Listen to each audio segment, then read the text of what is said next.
ici. Donc, conjointement, le Forum d'architecture de Lausanne et la SIA section Vaud. Nous sommes ravis de ce déplacement impromptu parce qu'actuellement, dans les murs du phare, il y a un jugement d'un grand concours. Et donc, tout l'espace est avec des maquettes et des plans que l'on ne saurait voir encore. Voilà. Et donc, on remercie aussi eh bien, la disponibilité qui nous a été permise d'avoir ce lieu de la part de la ville de Lausanne et plus particulièrement du collège et la SIA Vaud qui a fait des démarches pour que ce soit possible. Voilà. Donc, on espère qu'à l'avenir, on aura toujours l'occasion d'accueillir les urbanités de la SIA. On s'en réjouit. Et puis, ce soir, je passe la parole à Guy Nicolier, le modérateur, en vous souhaitant la bienvenue. Voilà, merci beaucoup Gaël Cochin, qui est le président du phare. Ce soir, on a beaucoup de joie de vous accueillir ici pour un sujet qui nous tenait particulièrement à cœur dans le groupe Urbanité, parce qu'il est réellement d'actualité. On a la chance d'avoir trois personnalités qui vont nous exposer leur point de vue, personnalités à qui on a proposé le petit pitch que vous avez vu sur l'affiche et les quelques questions, et comme d'habitude, ils sont libres de s'exprimer selon leur point de vue et en toute convivialité, de répondre à ces questions. Le sujet, comme j'ai dit, c'est l'urgence, c'est un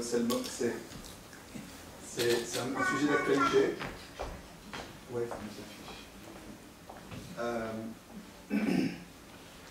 on s'est rendu compte, suite à l'article du tracé de mai 2013, qui traitait du même sujet, que ce sujet était toujours d'actualité, ces questions de l'urgence et du long terme, et que c'était une question qui se posait tant au niveau international qu'au niveau local, qu'il y a des rapprochements évidents à faire entre cette question d'urgence à ces deux niveaux. Et c'est comme ça qu'on fait un petit peu, qu'on s'est permis un peu ce grand écart, et je me réjouis un peu des interventions, des diverses interventions, parce qu'elles vont nous montrer aussi tant les rapprochements qu'on peut faire entre ces deux questions que les grandes divergences. On a la chance d'avoir ces trois intervenants que je vais vous présenter rapidement et à qui je vais laisser la parole assez rapidement pour rentrer dans le vif du sujet. Et puis j'aimerais juste simplement rebondir sur ce qu'a dit Gaël.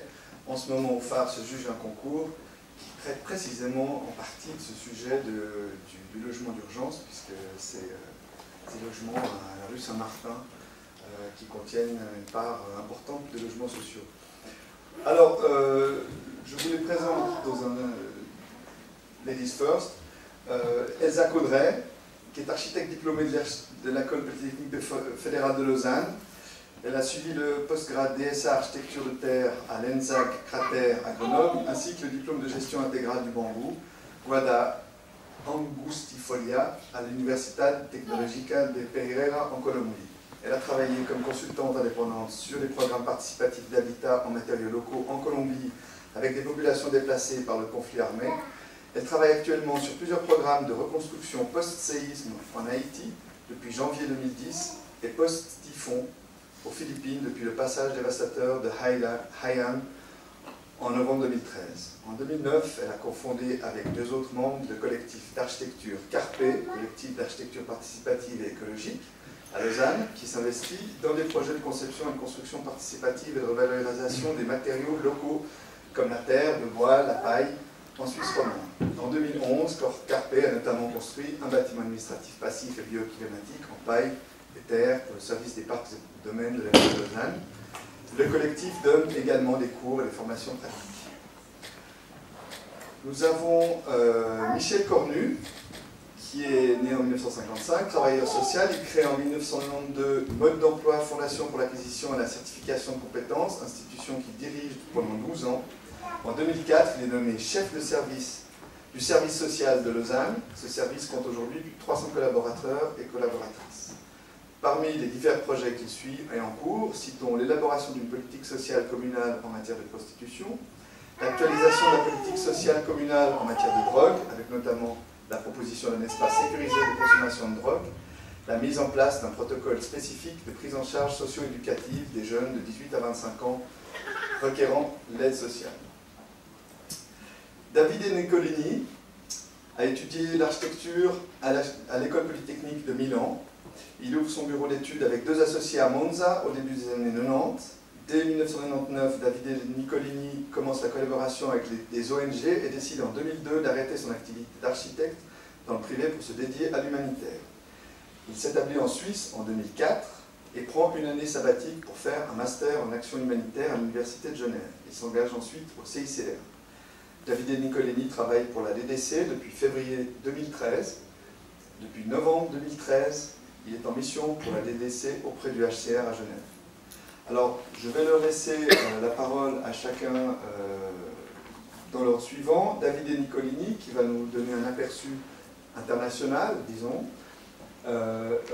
Dans la foulée, Elsa Colleret nous parlera passablement de ses expériences sur le terrain, notamment. Et on reviendra, recentrera le débat au niveau local avec Michel Cornu qui prendra la parole en troisième. Donc moi je vous propose d'attendre la fin des différents exposés pour lancer le débat. Voilà. Donc je vous passe la parole.